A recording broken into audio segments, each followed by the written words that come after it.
So this is Sticks and Bricks episode uno. Number 1. Yep. Michael Coxon to my right. I'm Michael Hutchings, and we're going to launch this baby. You don't feel like my crutch, right? Because that's not why you're here. Not yet. Let's see. Okay. Yeah, so we're going to break it down. I am a real estate broker, but it's going to be like contractor, realtor, or real estate broker. And we're going to explore everything about Sticks and Bricks, which is housing basically.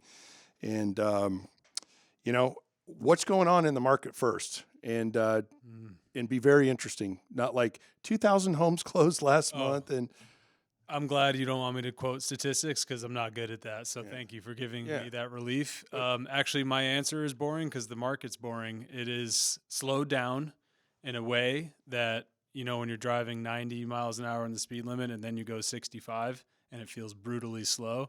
That's the market right now. I think we're going the speed limit. Yeah. And do you think it's going to stay that way for a while? I do. Yeah. Boring. Me too. I think it's here like almost permanently. Yeah. Until some other event happens that we can't foresee. Yep. So what we're concentrating on is we're contractors and we've been doing custom homes, and that market is like, I don't want to say it's non-existent. Well, let me ask you, you're Summerlin based. Are the giant customs going up the way they were a couple of years ago, or have you sold any of those, for example? No, I have not been privileged to sell giant customs. My wheelhouse is in Summerlin, and therefore I do a higher than average price point, but I don't do what you would call ultra luxury and borderline luxury. I specialize in kind of high 6-figure, low 7-figure, 2 million and under type of deals. Okay. So I don't do a lot of custom.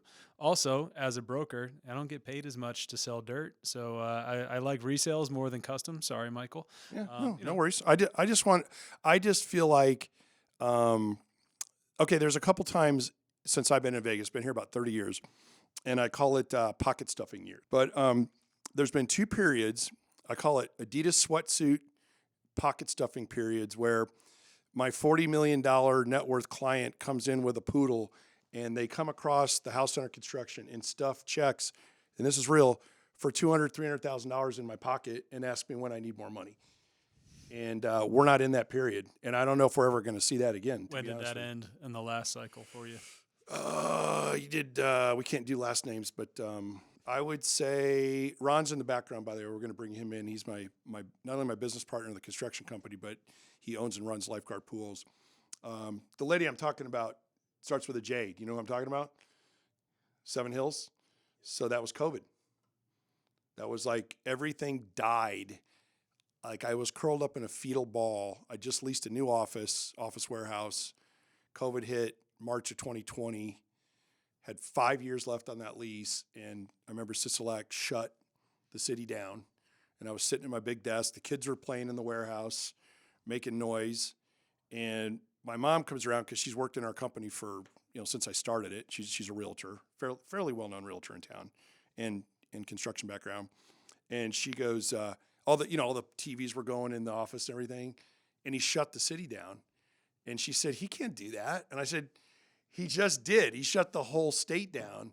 And I literally went into a fetal position for like, I don't know, what was it, a couple months? What were we out buying? What were we? We were taking all of our trucks and resources and trying to find toilet paper, paper towels.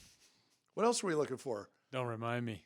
I mean, you had an in on something. I don't remember what it was. Canned goods, toilet paper, Yeah, water. I just have a knack for finding things when they need to be found. And for a while, did. it was toilet paper. And Didn't you get a side of beef or something? I bought a cow. I bought a so cow. we were doing okay. We're just going broke, but we had food and toilet paper, which the rest of the city we didn't never were have. going broke. It was the concept that we were going broke. Yes, Right. I was going to say, the question was, when did the big checks stop coming in? You said COVID, but if I recall, they picked up. Dude, we got an hour here. I mean, So that was the business- first time they stopped coming so- in, was when the state shut down. Right. So business was okay. Obviously, we just had leased the office warehouse. We're doing good, but they shut the city. I go into a fetal position. Ron's known me. Ron knows me better than most of my relatives. Ron says I horribilize everything, which I do. I mean, it's the end of the earth every time something goes wrong. And so what did we do? March, April, May, everybody canceled. 7 construction projects canceled. I mean, you go ahead. You're the real estate side. Did you just sell or what'd you do? I mean, I wasn't selling real estate. I was building. So what'd you do? I started reading and became really good at making cocktails. That's what I did. Okay. Which All is right. just a nice way of Cool. saying I did some drinking for a few months. Right. I think we all did. We all grew our hair. Yep. I shaved my I head. remember when Total Wine started delivering. I was like, okay, we're going to get through this pandemic. But yeah, it was definitely a scary time. At the time, I was living pretty lean, thankfully. I didn't sign this big lease warehouse. I think I would have been in the fetal position too, Yeah. if I were you. I was just bunkered down in my townhouse in Summerlin, going on walks and trying to enjoy it. I got really good at road cycling, and that's the only You are thing a I can cyclist. do. Yeah. Yeah, bought a nice bike with my PPP money. Yeah. Was that it? we Yeah. Whatever. once Well, let's talk about that too. But once yes. that came down, and that kind of opened up the floodgates for us once again. So yeah, for me that was a period of fear, just like everybody else, and then it became a period of abundance.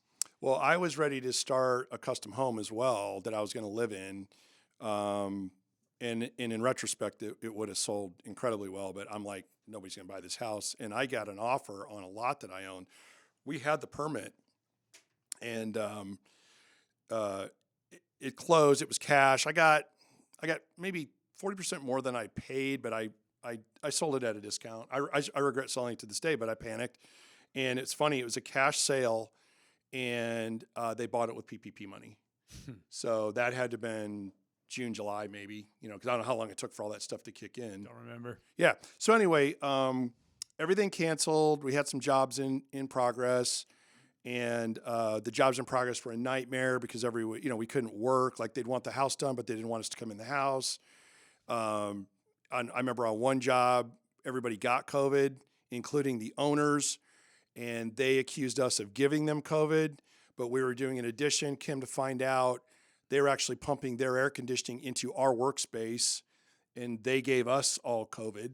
So, I mean, I'm just seeing these like lawsuits and death and so on and so forth. And then June, July, one by one, every single person called up. Even my paranoid radio DJ in LA, we were building this multi-million-dollar house. He's an LA like show business guy, extremely liberal. He's like, we're all going to die. We're not building this house. How much do I owe you? And I just gave him a number, and he wrote me a check, and we just tabled the job. Even he called back in June, and every single job came back. And we started building like you cannot freaking believe. Yeah, and then you weren't worried about toilet paper. You were worried about lumber. Yeah. Oh, well, all that hit. I mean, all that hit. Like 1 month we had no lumber. 1 month we had no paint. What else? Your pools, my God, everything. We had nothing, anything with electronics, anything with plastic. There was a massive resin shortage worldwide, and we never really found out where it came from, but that's what it was. And so part of it, and you're exactly right, the shortages created the costs. And it wasn't a problem that there wasn't people wanting to spend the money. They were everywhere. It was trying to find the materials to buy things, the time frames that it took to build things, and then the increased costs that you had no idea how to bid them because it wasn't just Because the cost was going to go 5%, up. it was Yeah. 50%. Yeah.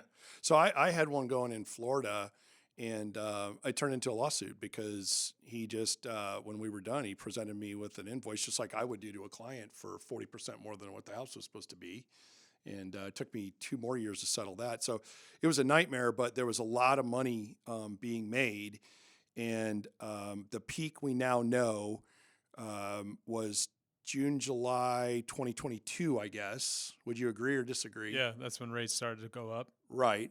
And then take Florida, for example, which we could talk forever about this stuff. Florida actually then went into a recession. We have an office in both places. Florida's not doing too well, but we launched down there during COVID because they didn't accept COVID. They didn't believe in COVID. So nobody wore a mask, no schools closed. And so I thought, hey, if Vegas is going to die off, let's go down to Florida and start a business down there, which is where I'm from. And so they went into a recession because the COVID boom was over. They got hit by 4 or 5 hurricanes. They had the collapse in Sunny Isle. So there was all kinds of issues with that. And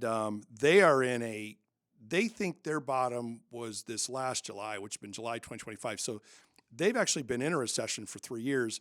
I don't think we've really been in any kind of a housing recession. Do you? I mean, we start out by saying it's slow, but we're not really in a housing recession. No, I guess, well, it depends how you look at it. I mean, a recession is defined by 2 quarters of negative growth, and we've had 1 quarter maybe of negative growth as far as pricing goes. Sales volume is down. So if you're a real estate broker, you're feeling like you're in a recession because your sales numbers have been down Right. month after month after Right. month. That's an industry recession. Housing, no.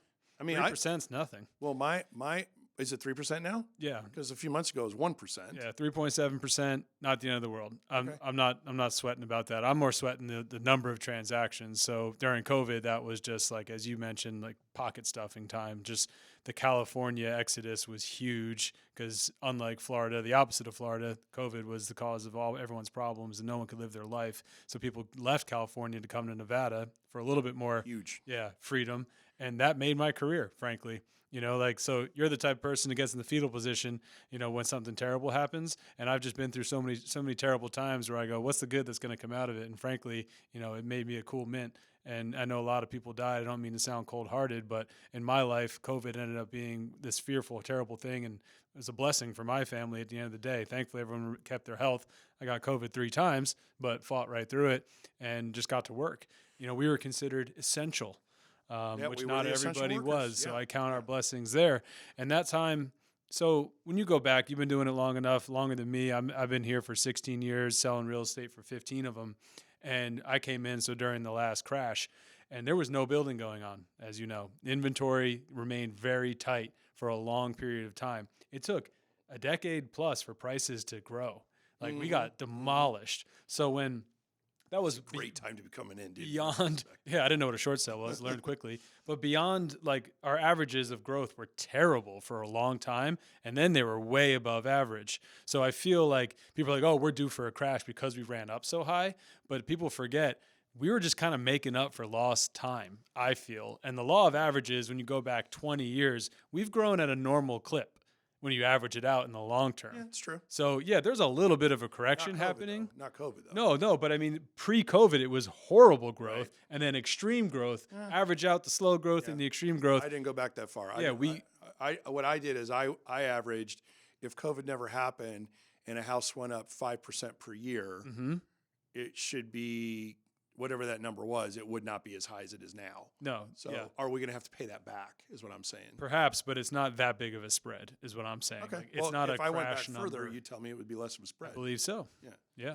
Well, it's funny. The reason that I went into the fetal ball is because, or fetal position, I guess that's a ball, is because I'd already done the Great Recession here. So that was the one where the custom home, Ron did the pool. We weren't partnered in the building side yet, but he was our pool guy and he was a good friend. And finished a big custom home, had the fleet of cars, just got married, and the world literally stopped during the Great Recession. And so COVID was my second time. Yeah. And Vegas can exhaust you. Like you're all married and everything when you came here. You were ready to. I got married the year I moved here.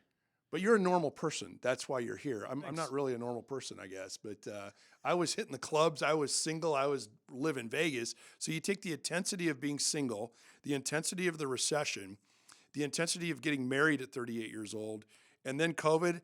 I'm like, I am out of this place. I'm done with it. I'm done. And then I go to a place that absolutely spiraled down. They're down in my area of Florida 25%, 30%. So there's your margin on a custom home. And what's the difference between us and Florida? Because Florida was a huge exodus state from people who were COVID. remote workers and didn't like the state policies they were living. Probably more people from New York than California, but it felt like us, and Texas felt like us. Why did Nevada survive this better than Texas and Florida, this downturn, or surviving? Is that a real question or rhetorical?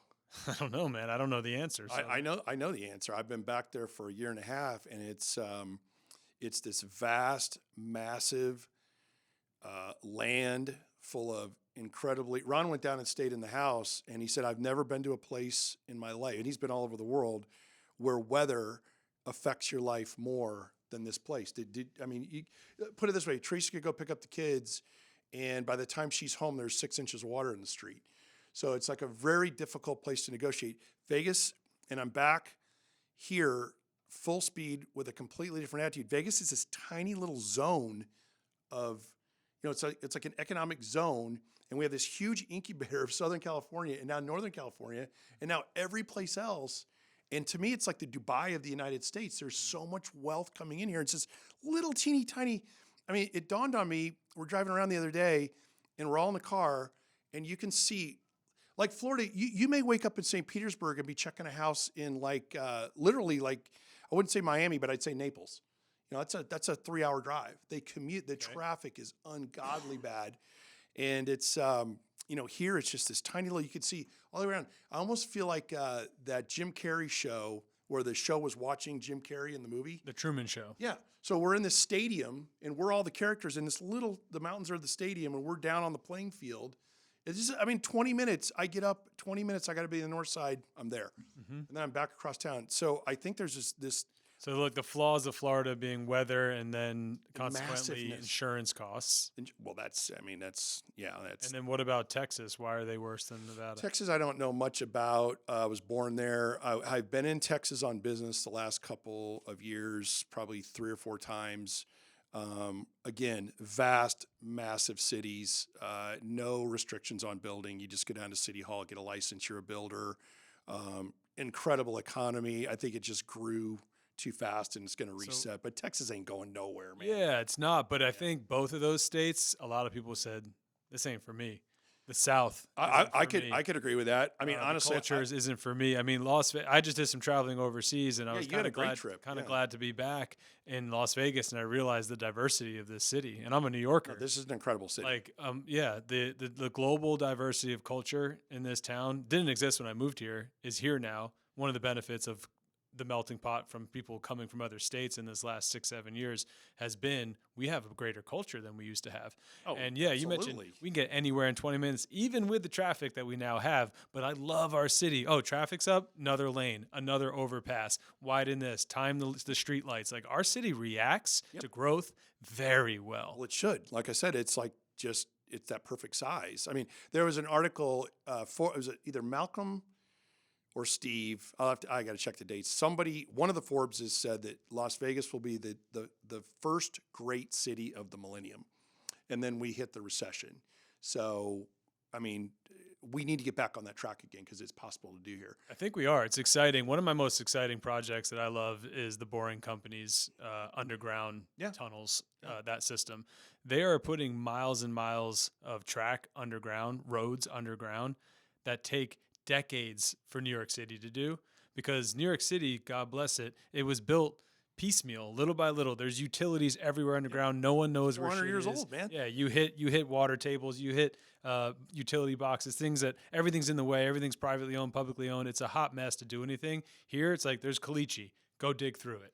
Well, Caliche now, Ron can attest to that. We're going to bring him in a minute. Just give us a few minutes, and then we're going to take a break and bring him in. But Caliche's nothing now. I mean, when I moved to town, people lived in fear of Caliche. Now these diamond-bladed rock saws cut Caliche like a hot knife through butter. I know you still charge for Caliche. You got a Caliche clause still, right? We do, but we also can't get those big saws in the backyard, so we still have to hammer them out. Oh, that's true too. Okay. Yeah, but on a commercial project where we're boring tunnels, it's nothing. It's a non-issue. But I will say one thing, and we'll get off Florida because we want to do a show on Florida. In fact, I might do a stand-up act on Florida after 2 years in Florida. I mean, it is literally it's my home state, so I can say what I want. It's the craziest freaking place on earth, dude. I'm a little bit jealous of Miami. Miami is a very difficult city to penetrate in more ways than one. And Vegas is an easy place to start doing business. But in the last week, Mark Zuckerberg bought a house for $200 million. Another guy bought a house today for $65 million. I mean, these are numbers that I like to see in the real estate market. But again, you just don't show up in Miami. I have a license there. I mean, theoretically, I could show up in Miami. You just don't show up in Miami and start selling $200 million houses. So, I guess you could. But in Vegas, people welcome you here. I mean, people want you to be here. They're excited. They're excited that you're here. They ask why you're here. It's got a little bit of that LA vibe to it, so people are a little more polite, I think, than Florida. So anyway, we can get off that subject. Yeah, I mean it's a purple state and it's a blended state, and that's a beautiful thing. I think we have, I'm not. Are you sure it's a purple state? I don't know. I don't really pay attention to politics, no, but it's pretty red. I've seen it go both ways, Totally has red, it not? Hey, this election. Vegas goes both ways. I mean, I was going to say something. I was going to say something about Vegas. So, I was at dinner with a guy. It's actually Frank's birthday party. I think it's Frank's 40th birthday party, and I sat next to his in-laws. And I think because of my age and my ability to behave myself when I want to, he put me with his father-in-law, so he'd have somebody to talk to, whatever. And it was just after COVID, and I said, "Well, hey, where'd you move from?" He goes, "I moved from Southern California, and I got to tell you, I love it here." And I go, "Well, what made you leave? What made you leave California?" He goes, "The politics." And I didn't want to offend the guy, but you realize at the time we had a Democrat governor. It's a completely Democrat state, so that did kind of amaze me that people ran here from COVID, but we had Steve Sisolak, and we were a completely blue state. Yeah, and we shut down. But not for long. It's a very balanced state, I have to say. Okay. I just feel like, I don't know, in my opinion, coming from a New York blue for my whole life, I like that there's a chance and anyone can win in this state. There's a culture here, man. It's like you said, people do what people say and do the right thing here. Obviously, more like not everybody does all the time. It's called Sin City, right? I know, but it's all marketing. Shh. Yeah. Like off the strip, there's some really good people that say good morning There are good to people you. here. Absolutely. Except for on the 100%. freeway, everyone tailgates a bit. But hey, I love the people here. There's 2 knocks on this city. Okay. Want to guess what they are? No, I want you to tell me what you think they are. Come on, guess. 2 knocks on the city? Yeah. What like when? Well, Okay, people are going to say weather.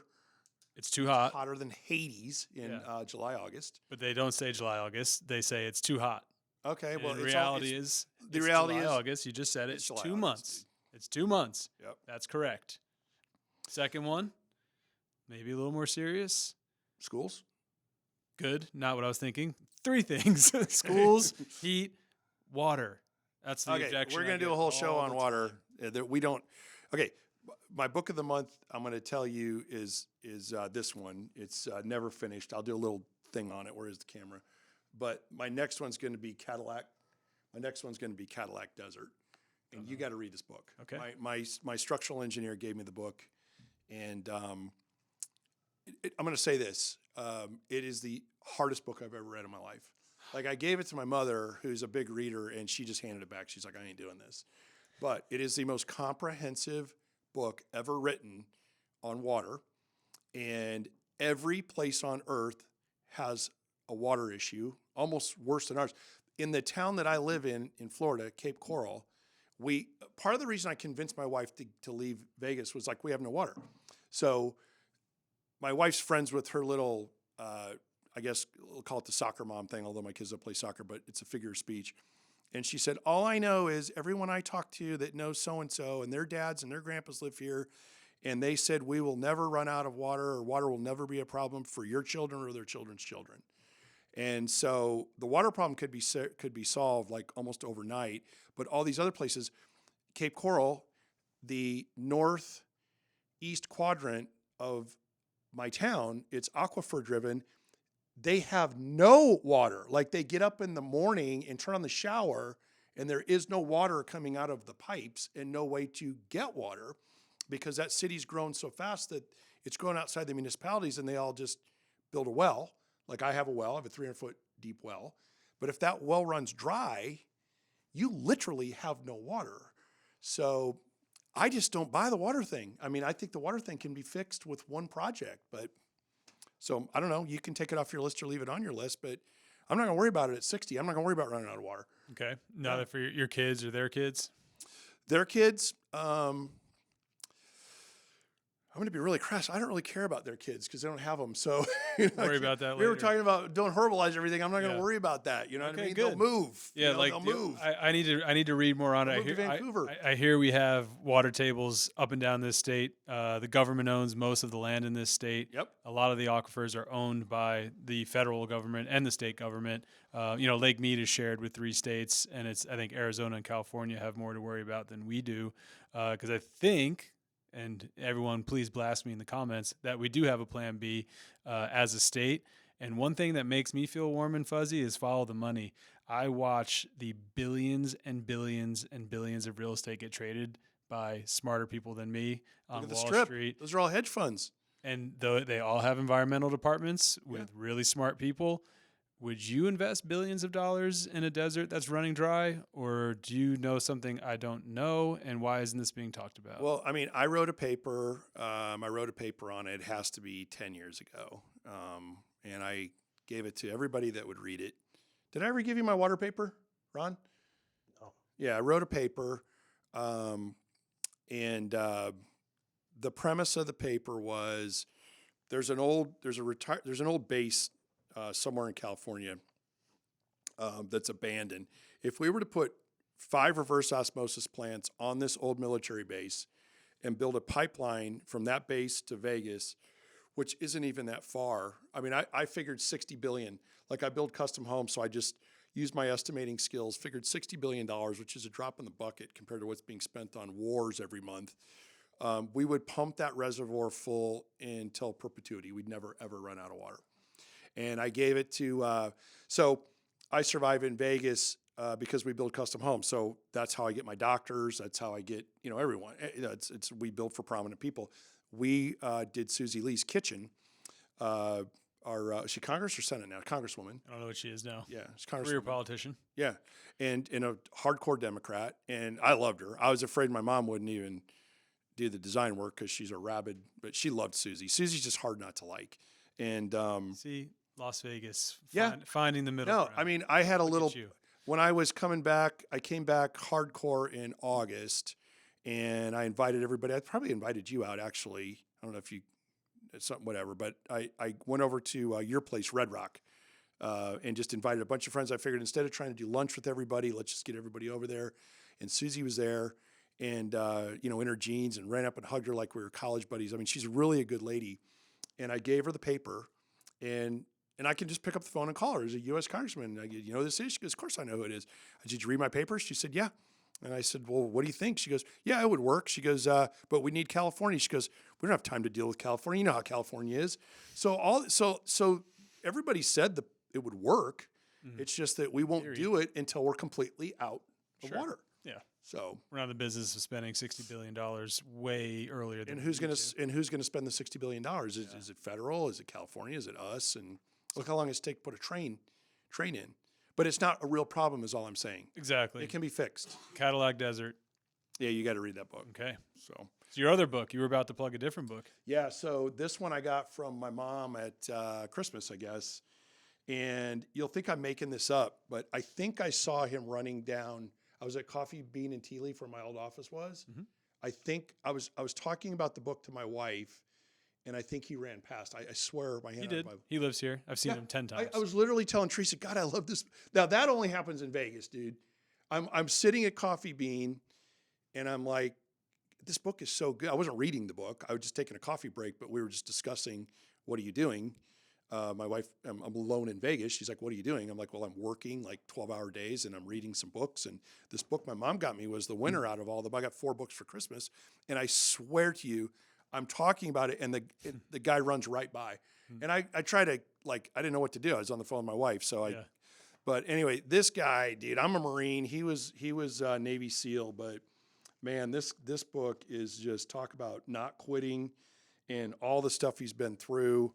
And this guy's been through some serious medical issues, military issues, was literally just beating the crap out of every day of his life as a child. Yep. And he doesn't just talk about, the things that happened to him. He talks about where he goes in his mind space to endure those things and how you can use them in business and your personal life. So it's just an amazing book. You're stronger than you think. And he proves that. Yeah.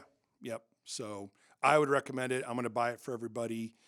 Next holiday comes up. We probably don't have to wait till Christmas, but did you get the last book? Did you read the last book I got you, Ron? The Florida book? Yeah. Yeah. Yeah. So I like to get books. You like to get books? I love that. I do. Yeah. I give them away every year. The brokerage holiday party, I give away my favorite book. Yeah. So we'll do Cadillac Desert next, but that and I guess he's got one called I don't know what the next one is. Oh, you can't hurt me. That's it. I knew there was a different one. I didn't know that one. Are you into him at all? Yeah, I just read Living with a SEAL by Jesse Itzer, who at the time, this is kind of before Goggins was famous, he actually didn't want his name mentioned in the book. So he was known as Seal throughout the whole book. Okay. It was David Goggins living with this guy, Jesse Itzer. Oh, so Itzer was training talking about Goggins, but Goggins said, "Don't mention my name." Yeah. Oh, interesting. And so he's called Seal, and he hired him to live with him. Goggins lived with Itzer in his penthouse apartment in Manhattan. This is great. Yeah, took him on runs and push-up challenge, like challenged him in a way that he's never been challenged, and kicked his ass. Basically, I think it was for several months. I forget, but every single day he followed him around. If he had a business meeting he had to fly to, he went. Everything he ate, did. He would make him do, push-ups in the office, whatever it took. It gets far worse than that. Like, this guy will run until his feet bleed. He made Jesse Itzer do that, and he made him sleep in a chair, tortured the guy a bit as if he were a Navy SEAL. And this is just an average guy, frankly, above average guy, very spoiled, wealthy, New York. Oh, so Itzer wasn't a SEAL. He wanted to live like a SEAL. Itzer was a guy like me and you. He was just a businessman in New York. And Interesting. He was a marathon runner. He just always loved a challenge, and he just asked him, "Hey, will you come live with me?" And he did, and he wrote a book about it, Living with a SEAL. That is so cool. I may have to read that one. It's funny too, because it's like it makes you laugh because you're like, yeah, like this could be us, and it's because you're like, oh, this guy is special, and he is, but he goes into an average guy's house and trains him, so it's kind of inspiring as an average that actually guy. should be a movie. Yeah. But I being a Marine, we're supposed to not like sailors, but I've never been that kind of a person. Like we talk about Democrat, Republican. I just judge people by who You're on the same team. Yeah, I mean it's just in general, I just judge a person by the person, not what their titles are, what they did. And I had one little quasi mission with SEALs when I was in the Marine Corps. We were in the U.S. Embassy in Manila, and if we were completely seized, the SEALs were supposed to come in and save not necessarily us, but the people we were supposed to be guarding. And so I got to interact with them, and it was a very slight interaction. It wasn't really that big of a deal. But reading this, even just their training, I'm just really growing up in Southwest Florida, I always think of the beach as this warm. Have you ever been? You've been down in the Gulf, right? Where you go to Mexico, Sarasota, Bradenton. It's so same place. Literally bath water. Like you don't even feel the water when you walk in. It's like walking into air, liquid air. And I always related the beach to that, and I forgot that the Pacific Ocean is cold as. And he talks about whatever their hell week, like the 14 days of just in the water, nonstop. And I know even in the Gulf, in those warm waters, you can only live about 10 or 12 hours, even in those warm waters. So you can imagine the Pacific, you've got minutes. And it's just an incredible book. I haven't, this is like the least, I got this section I want to do called the Guru Gauge. I don't know if we're going to have time today, but I want to gauge all these gurus because a lot of them are in Vegas. Ryan Pineda, who's a client of ours, Brad Lee, is it Hormozy? Yeah, Alex Hormozy. Yeah, like we're the breeding ground now of these gurus. Yep. And I got my questions and I got my opinions on gurus. I thought this was one of those gurus, and he is. Yeah. But he's real. He's the real thing. Yeah, he would not call himself that. He would not call himself that. I agree with you. Kick your ass for saying that. Okay, cool. All right, well, let's do a break and bring in Big Ron. No, I mean, this is Ron Mika, my very good friend and business partner, but we were talking about one of his pools he built. Mike said his dog swam for the first time. I said every dog can swim. Apparently not. So French bulldogs do not swim. So Ron owns Lifeguard Pools. He's also qualifier partner in the building company. But before we dive in, I want to go back to Goggins in Vegas. Only in Vegas, because we're pumping up Vegas. It's our home. It's where we're doing business. Only in Vegas does weird stuff like that happen. Other than maybe if you live in Beverly Hills or, I mean, does it happen in New York? Yes. Okay. New Yorkers will not acknowledge you or talk to you, though. But I think that's the good part about New York is celebrities can kind of blend in a bit more. The locals don't.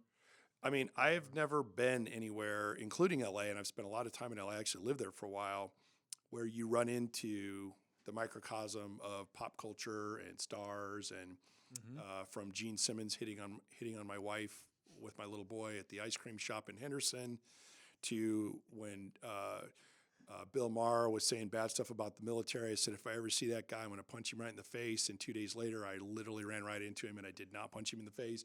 I mean, it's like you just run into these people nonstop. Once I was in Lake Las Vegas, and it was after the recession. It was totally deserted down there. My wife and I go into the only restaurant open for lunch, and there's one person at this table on a date and one person at that table on a date, and this one just stands out like a sore thumb. The one and only Flavor Flav at this table. Oh, yeah. And then it was Jermaine Jackson at this table. And I walk in, and they both realize who each other are, and they're like, hey, what's up? And I'm like, did I just walk into Did you try to get into the conversation? Yeah, like, what's up, boys? Anyway. So anyway, Ron, this is my favorite story. How many licenses, if you include my brokers and our building company, how many licenses are we talking here?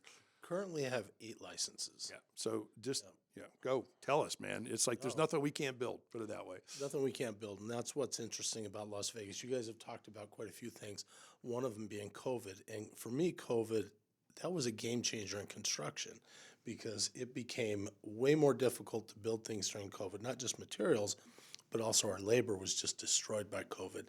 Not because there wasn't enough work, but because there was so much work that what would happen is you would have people who would walk into our backyards and hire our guys to do side work. And pretty soon, most of the employees in many of these trades realized they don't just want to work for $1,500, $2,000 a week. They can work for cash, and now my employees are my competitors. But yeah, so Vegas, I think I'm probably what you would call the builder. You know, Michael, you've got all these different things you do, and people ask me what I do. I'm a builder. I'm built like Bob the Builder. Yeah, right. He can build anything. We got into, we had a very, very complex custom home that we finished last year, and we got behind the 8 ball on that. I've known the guy over 25 years now, I think, and I didn't even know everything he could build. Landscaping, pools, houses. But you touched on something. I wrote a paper called Black Market Building, and I gave it to what do we call it? Black Market Building? Was that it? Was that the whole? We called it Black Market Building. I mean, Ron was Ron was helping me. I mean, we were consulting together. I ended up, physically writing it, but the knowledge was Ron, and we gave it to, at the time, Margie Gren, the head of the Nevada State Contractors Board, and then she actually took it down and spoke about it in California. And I said, we can build anything.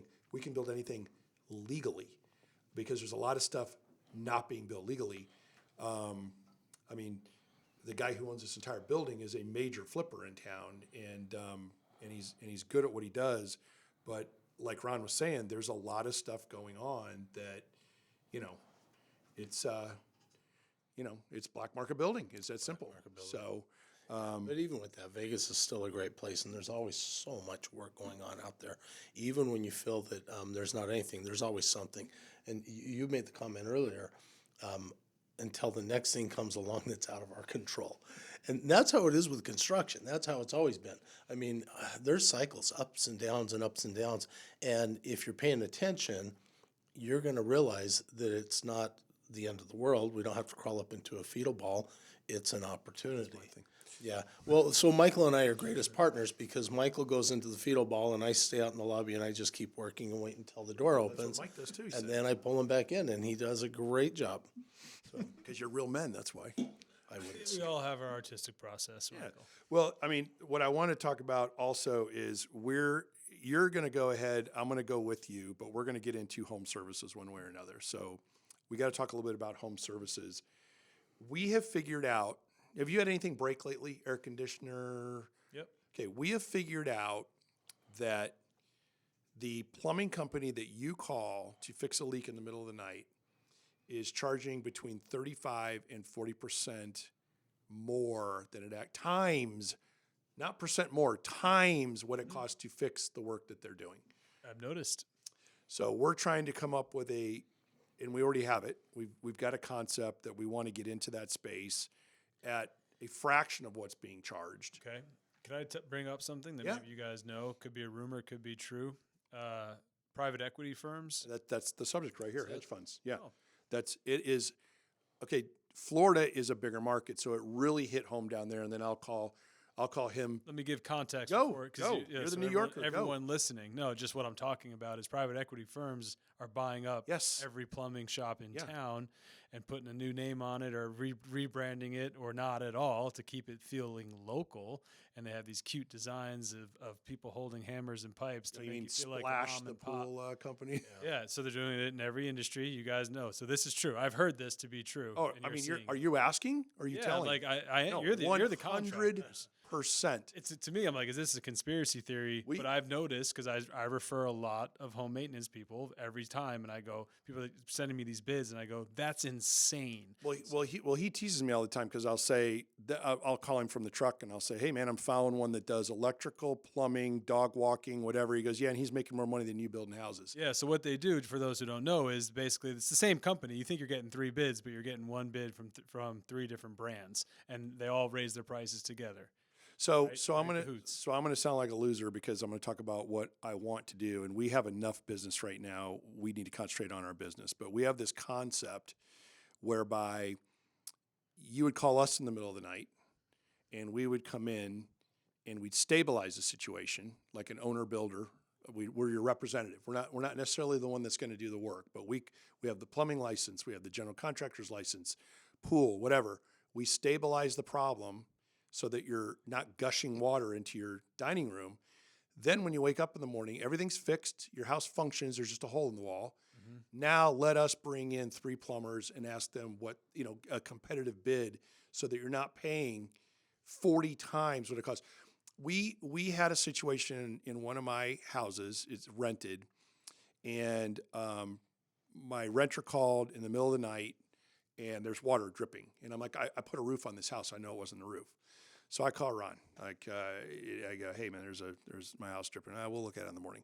So we get over in the morning with our own. We have an in-house plumber. Ron says he's not a real plumber, but he is. But we have an in-house plumber. So we went in, and then just because this is the way I am, I think you're getting. I have to have my bases covered 5 different ways. So I went ahead and called an on-call just in case I couldn't get a hold of our in-house guy or he was doing something else. So the in-house guy, our guy, shows up. And the on-call guy shows up. Now, even though I'm a general contractor, I'm at the mercy like everybody else. I got a tenant. I got water dripping through the roof. I'm at the mercy of like everybody else. I just happen to have a plumber on salary, and most people don't. I don't. And he yelled at me for calling somebody to the water heater because you could have done the water heater for like a fraction of what I paid. But so anyway,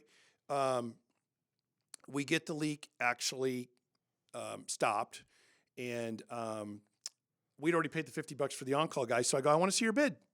Oh, okay. Yeah. Now you have chloride in your hot water lines, and you see how they've turned yellow. Did you hear the story? I heard the story. Yeah. You've got chloride in your lines. I can't mention the guy's name. He'll sue me, and he's got a lot of money because he's charging 40 times what it costs to fix something. And I said, I go, dude, I'm not calling you out on this, but I've been in home building business for 40 years. I've never heard of this. And he goes, oh, yeah. He goes, no, you've heard of it. You're a Pulte guy. I go, yeah. He goes, yeah, don't you remember Anthem? I go, yeah, I remember Anthem. It had nothing to do with chloride in the hot water lines. It was something in the slab. Anyway, just give me your bid. And then my guys, who are there now to protect me, they told the guy to take a hike. Our plumber went up and fixed it. It was actually a palm rat that had gotten in. His little teeth were on the lines. And we fixed it. And then I kept calling the guy. I go, give me your bid.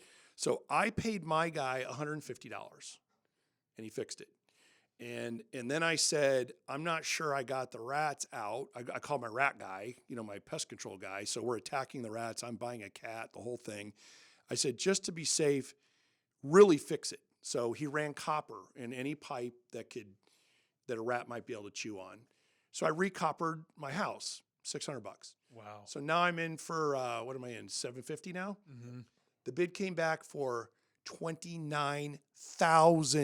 Mm-hmm. I got that bid from that company. Yeah, for something that wasn't even real. So I had a slab leak. They wanted to repipe my entire house, and I know. Well, when we get off camera, I want to know if it's the same company because it probably is.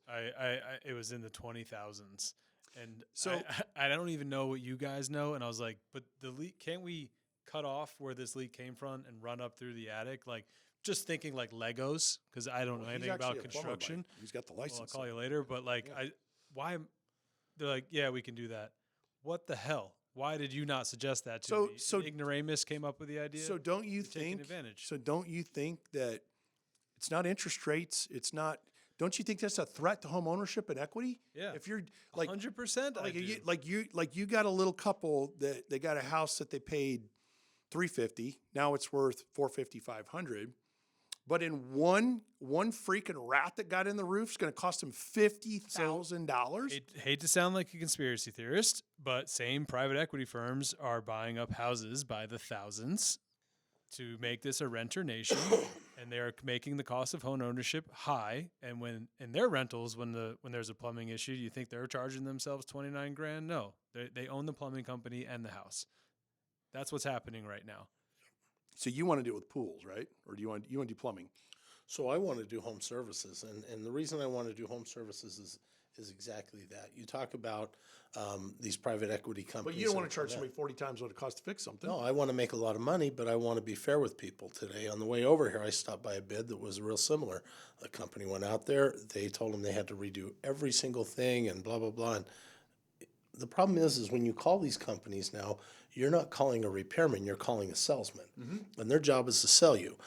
Air conditioning companies, and we don't have to mention any names because they all do it. All the big ones do Window it. companies. When they go out to take a look at your air conditioner, they will go up and take a look at it. And it's worked into home warranties too, because home warranties will deny your claim and say, well, it's pre-existing and the only way to solve it is a brand new unit. I had a house. They told me I needed a brand new unit. It was completely destroyed, nothing I could do. Well, I know a little bit about it, so we went up there. It was a $20 capacitor. $20 capacitor that we replaced, and they wanted to sell me a $15,000 air conditioning system. And that's what's happening. You are not hiring professionals, you're hiring salesmen.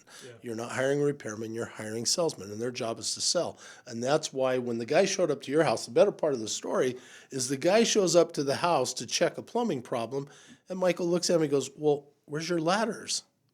Guy didn't have a ladder. Doesn't have a We ladder. had a ladder. We have a leak in the ceiling. And then he told my guys, which are young, our guys are young, they're very bright, but they're young guys. He goes, turn the water on. I want to see where it leaks. Yeah. And the whole ceiling caved in and almost killed my mother standing in the. So, dude, it was unbelievable. But you talk about home warranty companies. I'm dealing with it this week. Microwave went, 9-year-old microwave. I don't know the cause of the issue other than he said I can repair it. However, the home warranty company will not let me take it off the brackets and dismount it for the liability of me breaking it, nor can I install it. So what I need you to do is get the microwave taken off the cabinets. I will then fix it, and then you have to put it back. That was the home warranty's scope of work. But we can replace it. Wait, so you can replace it, meaning take it out and put a new one in? Why can't you take it out to repair it? exactly. So it's like, so we're talking about Florida, it's Florida, Nevada, because it's kind of like my world. But so if there's a hurricane in Florida and, everything gets knocked down, if you charge someone 2 or 3 times the value of the service in a catastrophe, they will arrest you for that. Nice. But you're allowed to charge someone 40 times. As long as it's not an emergency, I And guess. then I'll be honest with you, this whole Florida, Nevada thing's put a hurting on me financially because nothing happened in Florida. I mean, it's like we went down and bought all this land and you can't build on it right now. Probably another year or two, but we're paying the taxes and riding it out. So I'm thinking, well, you know what? I'll just call my insurance company. I've had this insurance company for 25 years. I've called in a couple things, but so I call up and this guy's like my bro, dude. I helped him start his company and he's like, dude, you can't call it in. I go, why not? He goes, they'll drop you. He goes, this is going all over the valley now. He goes, they're all over the valley. These claims are coming in for $50,000, $60,000, $70,000, $80,000. He goes, we can't even pay the claims. If you call in a water leak, you're done. So like, I'm no better off than in Florida where you can't get insurance because of a hurricane, because if I call in a plumbing leak, I'm going to get dropped. So anyway, we're trying to come up with something. I don't want to sound like I'm some sort of a philanthropist, although I do my share of philanthropy. We want to start a company, but we want to start a company that will actually go in, stop the bleeding, go to sleep. When you wake up, we're going to be back over. We'll have the blowers. The plumber's already stopped the leak. You guys will make a killing. Yeah, and let's bring in 3 guys. Bring in your Uncle Bob Plumber. I'll bring in 2 of mine, and you choose who you think's best. Yeah, like in my experience, a part of my success has come from my clients or clients for life. And I take pride in checking in and saying, what do you need for the house? Because I know shit happens and things break. And I've got my little crew and electricians, plumbers, fair people who are trying to put food on the table. The ones that you can trust. Not the big guys, because I've been burned. And you guys would make a killing. You'd make a bunch of money and you'd help a lot of people in especially one-stop shopping, because I have to send out 5-6 trades if there's a big issue. Yeah. Like, this is my painter, my drywall, my tile wall, I'm a pseudo GC, just making referrals, versus I could be like, call Ron, call Michael, and they'll fix the problem. And it'll be licensed and it'll be done correctly, and we'll make a fair living, but you're going to save a tremendous amount of money. And headache and time. Like, to have one voice, what you guys are proposing doesn't exist. And I commend you, because a lot of builders, they're like, oh, I don't do maintenance because there's not a lot of money in it. There's headaches. Well, there's a lot of money in it. There's a lot of money, but the other But they don't want to deal with I don't know, people. There are complain about headaches, the but there's clients. headaches in everything. We build multi-million-dollar houses. They're Of course, probably more headaches. someone that can buy you over lunch and Maybe decides it's the midnight phone calls. Like, I hear excuses why people don't do it. okay. When I told you about when I moved to Vegas and I was out in the nightclubs, I was not going to take midnight phone calls. As a 60-year-old father of two, who generally wakes up at 2:00 in the morning anyway because I can't sleep, I'll take a midnight phone call, make $500 or $1,000, and then as the consulting fee to help them save $20,000 or $30,000, and then we still make 20 Win-win. or 10 or 5. Well, and that's one of the things we've identified in this is, and Michael, when he called me and we started talking about it, we've had discussions, and it was just like a light bulb went off and it came all together. But where a lot of people make mistakes is when they have an emergency, that's when they're taken advantage of by these companies. Where with Michael's idea, we come in, we stabilize everything, we do a triage, and then we give them the time to make better decisions. Water's running, nothing's leaking. Water, and your next big one is going to be AC goes out in summer. That's when people get hosed. Well, there is this thing about successful people I've noticed. They're somewhat neurotic. They're very, they want things the way they want them. And I've just had clients that are like, I have to get this, I want this fixed now. I want it done. And I'm like, dude, calm down. You're going to cost yourself a ton of money if you don't just think this through. And then our HVAC company for 25 years, he was so much a part of our family. He actually said to my mother, Nancy, you'll never have to worry about an air conditioner as long as we're your age. I mean, that's what a good guy is. He knows what happened. He won't tell me. But all of a sudden, we're starting a house. I call him up, and I'm like, dude, I got a job for you. Couldn't get a phone call back. And a few days go by. I was kind of getting mad. I'm like, dude, what's going on? He goes, we don't do that work anymore, Mike. And I go, why? He goes, we're going to do it. Call him. They were bought out. They were bought out with a company up in Idaho for $45 million. A New York hedge fund came in, sent their emissaries out, bundled a bunch of them together, pumped in the cash, and they're probably, the Cordone, they're probably 10xing their money on these things, man. They don't want a lot of these companies will no longer do any kind of installs. And you'll notice that the VC companies are not going out and buying existing construction companies. They're not buying plumbing companies that install pipe. They're buying companies that do service work because that's where all the money is. The 10 times is real. And so we're losing more and more and more of our really good trades. So I gave Michael on that AC, I gave him another name of a guy that I'd met, really good guy, very knowledgeable, and we called him up. No, I can't remember the guy's name, but remember we made the phone call, or I made a text that linked with you. Yeah. Said, Michael, I'd like you to meet this so-and-so from the plumbing company, and he said, well, we don't do new installs anymore, but if you ever have any service work, Oh, okay. we do that. yeah. And so everybody is moving away from the construction because construction takes a long time. Construction, if I go out and build a pool, and I like building pools, and I'll always build pools, but I backed away. I used to build about 150 pools a year. Now I build 15. And that's Yeah, but all they I also want. cut your size down too. They do, but and we can always get to that with $1 million water. pools now. But the cut a difference $10 million is pool if 20 by 30. exactly. Awful deep. But if I sell a pool to you today, I'm stuck on that price, and it may take 2 months to get past permits and HOA. My prices have changed. And then if it's on a custom home, now I'm first in, last out. There's no money in it because your costs change so much. Where if I go out and I do home services, if I go out and do repairs, if I call and get a price on a heater in the morning and install it, that price doesn't change at all. And the other thing is satisfaction. If I build a pool, even the very nicest pools that take 3 months, 4 months, 5 months to build, depending on the job and the scope, the people, as nice as they are, they can't wait for me to be out of their backyard. If I do a repair, man, I tell you what, the people want to buy me lunch. They ask me, can I pay you? And then they give me this look, and it's the craziest thing because it happens all the time. They say, if I have another problem, can I please call you? Well, yeah, that's kind of the idea here. But it just shows the difference between the job satisfaction and things like that. Yeah. And with the VC, the things we can't control all of these big companies. But I tell you what, it's never been easier to compete, because if you know that you're going to call a salesman and they're going to charge you 10 times the money, they would much rather call a smaller independent expert to come in and know that a real person. You can compete, because if they're charging 40x, like that's a big spread for you to fit in. Well, it's like you mentioned. Well, I think I said they panic, but you mentioned they take advantage of them. But I had a buddy, Chris Ferguson, builder down in Houston. Remember when the big hurricane hit Houston? Yeah, his business went crazy, and he had that Texas drawl, and he's like, I go, how's it going, Chris? He goes, well, it's going well, and he goes, we're making some money. He goes, but these people want to negotiate, and they're standing in 2 feet of water, so it's like, people do, they act very strange in situations, when they're scared, basically.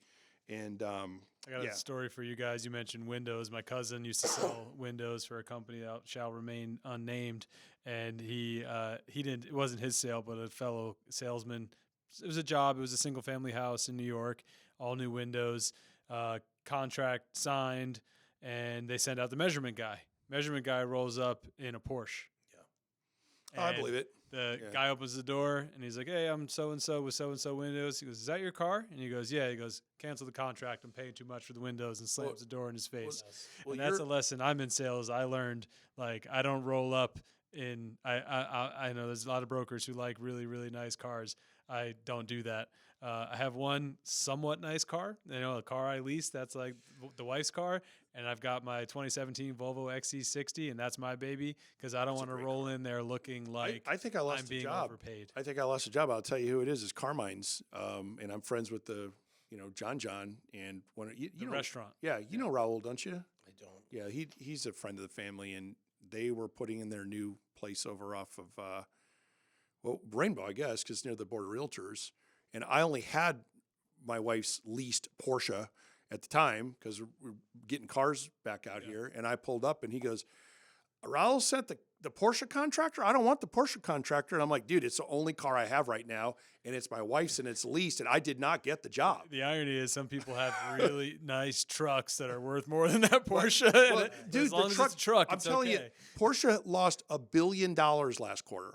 Do you know that? Nope. This car was a demo, and they're dying. And I leased that Porsche less than a Chevy Equinox. Yeah. But they see perception is reality. But they see Porsche, and he's like, I didn't want the Porsche contractor. And I guarantee I lost the job because of it. Yep. So that's 100% true. We follow that same exact mindset. And I tell my subcontractors all the time, people want to know you're doing all right. Yes. They just don't want you to do too all right. Exactly. I have a plaster guy. Okay, nice guy. Always complains he's not making any money. He went out and bought the most amazing, you'll see it around town sometime. It's a Gladiator, a 6-wheel Gladiator. And it is decked out. And I have had to tell him, do not drive that truck to any of my jobs. So we go out to this hotel, or not hotel, it's a condo project. And the pool is up maybe 3 or 4 floors. And we're out having a meeting, and the plaster guy rolls up in this Jeep. And I go, Jose, I told you not to drive. I shouldn't have mentioned names. I told you not to drive. Told you not to drive that to the job site. And he goes, I was out. So we're out there doing work, and we're looking to see where we can get all of this stuff off of the roof down to. He ain't gonna put in that thing. Yeah, and so as we're talking, the chief engineer and his assistant come over, and they're walking and they're talking, and all of a sudden they went, wow, whose is that? And I look over, I said, did I not tell you? Dude, at Pulte in the early 90s, I don't know if Fred's still alive, dude. The guy was probably 400 pounds 40 years ago. I don't know. The coolest dude ever. Big, heavy dude.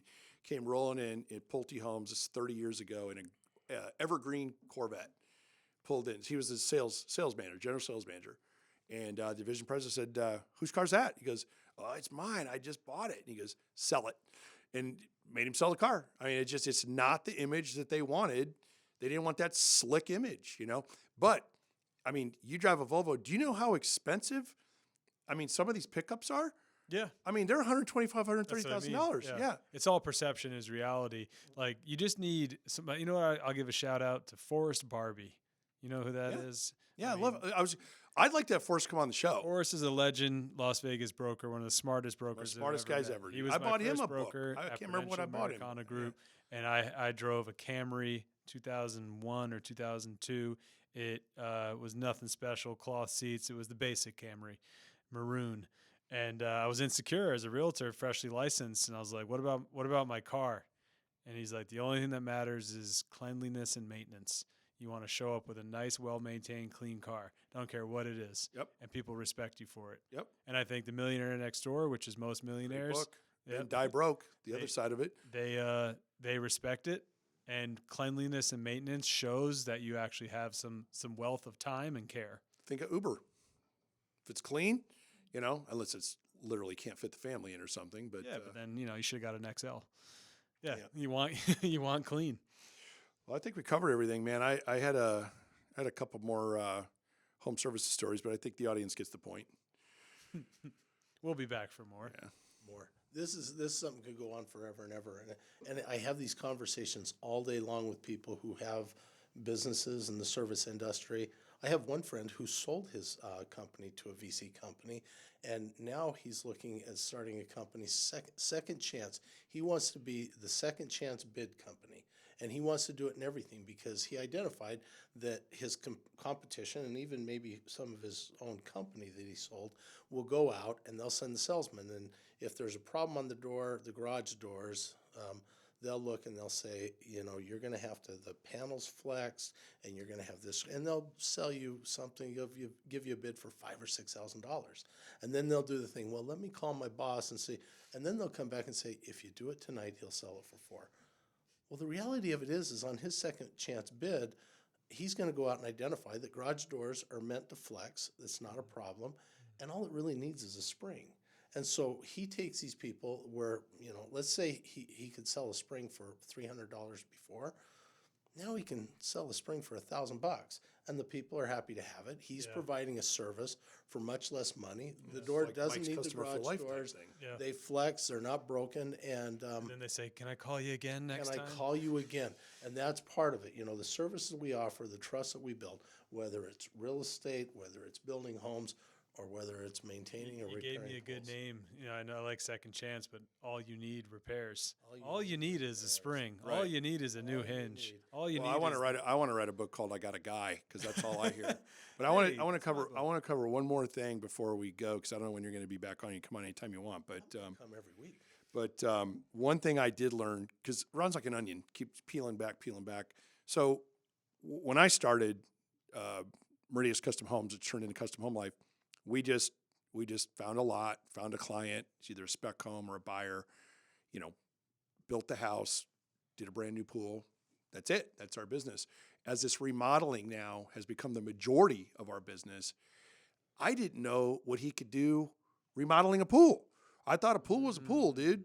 He cuts them in half. He makes them deeper. He adds this. He adds that. They're retiled. And know. I don't think the average. I've been in building my whole life. I did not know you could do that to a swimming pool. So I think it's important that people understand that. I don't think they can make them any bigger though, can they? Because of the new code. No. Do you want to talk about this just briefly, and then we can go? But this 600 square foot. So due to the water restrictions, the water authority says, well, you can't build a pool any more than 600 square feet for water consumption. It was all about optics. It doesn't matter if it's 600, 700, 1,000, 2,000. It matters your water features and what's causing you to consume that water. When water meets air, you lose water. So we went to him and said, hey, what if we have a pool with an automatic cover? Can we do a larger pool? We've eliminated evaporation. No, you can't do that. So they shut it down there. But as a pool builder, I love the 600 square foot rule because what it's done is it's made pools much simpler. They're easier to price. I mean, a 600 square foot pool, the shotcrete's the same on every single one of them. And it allows me to build them quicker, control my cost, and also bid them much easier. I can be very competitive on my bids now that I know what my costs are without any of the variables. So I'm not opposed. But even though I'm a broker, I'm not in the trenches like you. I think it's valuable if you're selling someone a home and they got what I call the Beverly Hillbilly swimming pool in the back, because you can't get that any other way now. Yeah. That you can remodel that, make that thing look brand new, and you're grandfathered in. You can still take that big pool. You don't have to reduce the size or anything, correct? Yeah, I go to them all the That's time. value. I was at a custom home just recently, and it had a pool that was very dated. It was a Grecian pool with all the crazy things, and he wants to redo it. He wants to make it a little bit more contemporary, and it's actually a lot of fun to do those. I like doing those much more than I like building new construction. Wow, that's good to know. Because you can come in and you can theme the whole backyard. With swimming pools, it's not about the pool anymore. It's about lifestyle. It's about creating a place where you don't have to leave anymore. And that's what happened during COVID. That's when a lot of people That's a woke up to holdover it. from COVID. People were sitting home, not going on vacation, looking out into their backyard, looking at each other going, why don't we build something here? And people realized that, man, they can build a resort in their backyard and they never have to leave, but also they never want to leave. Outdoor kitchens, fire pits, sitting areas, lounge areas, places that you could just sit and watch the lights of the city. Or watch the Shout game, out or to have our friends buddy over, whatever, yeah. Jared and Lindsay. That's one of the best views in all of Las Vegas, and they built that because now they don't ever have to leave. Nope. And they can invite friends over, and it's just a great place. I've never seen, honestly, two people like Jared specifically is like giddy over that pool. He loves that pool. Yeah. I mean, As you should. yeah. The whole yard. It's everything, but it's an addition to their lifestyle. When you do something like that, and you and when I go out and see people, we have to have this conversation. What is it that you want to do? And they describe the pool, and I want to hear about the pool, but I want to hear about their lifestyle. I want to know what it is that makes them happy and how we can take the space that they have, whether it's a lot of space or very limited space, and help enhance their lifestyle. Because it is. If I go out there and there's 10 kids running around the house, we do it as big as possible, and we do it deep end so they can jump off the roof. But if it's a younger family or else a family that doesn't have kids or has dogs, we want to have destinations in the backyard where they can go and relax and they can entertain, and they don't ever have to leave. They have a TV outside. They can watch the sports on the TV while they're barbecuing on the griddle. So, Mike, you got anything? You want to wrap up? Well, you got anything else you? No, I would add Get one off your more chest, idea for you. You just give sparking ideas, and I got one or two we'll talk about. But the last one is, in my business, what kills a lot of deals are home inspections. And inspectors do their job; they're great. And, Do they actually kill deals? well, no, I wouldn't blame the inspector, but repair requests kill deals. Okay. Buyers either asking for too much. Also, the stress of how am I going to deal with all this? Okay, well, let's just offer them a credit. That's the lazy realtor way. Right. Great idea. When I was running the real estate shop hardcore, that was our answer. Okay, how much? Well, we need the ceiling fan fixed. Realistically? The AC's rattling. We need straps on the water heater. That outlet doesn't work. That fan needs to be possibly replaced. I don't know, and et cetera, et Dude, I cetera. didn't even think of that. You could I'm a be real- leading somebody with I'm a real estate broker. 4 cracked tiles. Yeah. The mineral flashing, and they look at you. How much? I don't know. Let me get 7 contractors out here for these 7 little jobs because they have to be licensed. That's the law. And they're going to get a handyman. They're going to be just like that one I'm telling you about. And then so now we're just making up numbers, or we're killing deals because it's like this is taking too long. This is too frustrating. I don't believe your number. I want more. They're making up a number. So that's a great business, is like a post-home We could do that. inspection Yeah, we repair. could do that. So I actually do that. I do that every single day for realtors, where they'll call me up with the inspection report and say, can you go out? And what I'll do is I'll go out, and I'm very fair about how I do it. Like if I walk to a job into a backyard and I look at the This is plaster. realtors. That's probably why you're doing. Yeah, I know. Those are great. But anyway, Your walk. 2026 projections just went up after meeting me here, Ron. You're gonna have a good year.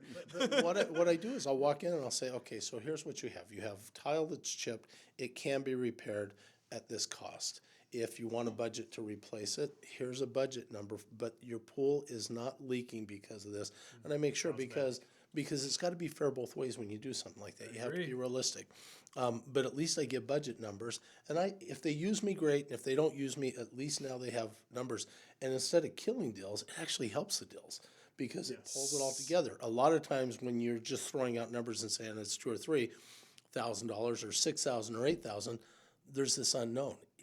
Am I giving you too big of a credit, or am I not taking a large enough credit? And when you put actual numbers, and that could be a big part You of the called me inspection. on one. Did you? You called me on one. I consulted you on one. Yeah, remember that building downtown you're going to buy? Oh gosh, yes. Did you buy it? Yeah. Yeah. You called me in because they were getting all these crazy numbers, and is this really? It was bigger than outlets. That was roof and that was but I bigger think one. I don't remember what it was, but the main thing you were worried about to me wasn't even a problem. I needed it was something with the roof that the inspector said was not okay. We agreed, and the lender, the appraiser, said this is not correct, and we needed a licensed contractor to say it's correct. And I came in and said it's fine, and wrote a paper. Yeah, and it was the bro price, $250 or something, and you closed the deal, right? Yeah, done. Now somebody could have called. You could have called somebody, and it would have been $75,000. Whatever. Yeah, this needs to be replaced. If you would have called a VC company, guaranteed you would have had that. Oh, for No, sure. this is $150,000, and you're gonna You need a new roof. Yeah. The answer is always, what can I sell you? That's just messed up, man. I mean, that just really bothers me, honestly. It does. Well, let's fix it. I mean, we get it. Okay, I get it on cars as well. Like I'm kind of a car guy. I mean, I'm going to get it on a car. I just don't know. I mean, I know a little bit about cars, but I don't know. But on housing, no, we got it covered. So. Right on. All right, guys. Thanks. It's been great. I think we're going to get kicked out of here. It's Friday night, man. Let's do it. Yeah. All right. Thanks, Michael. Yeah. Thanks, Ron. Thank you.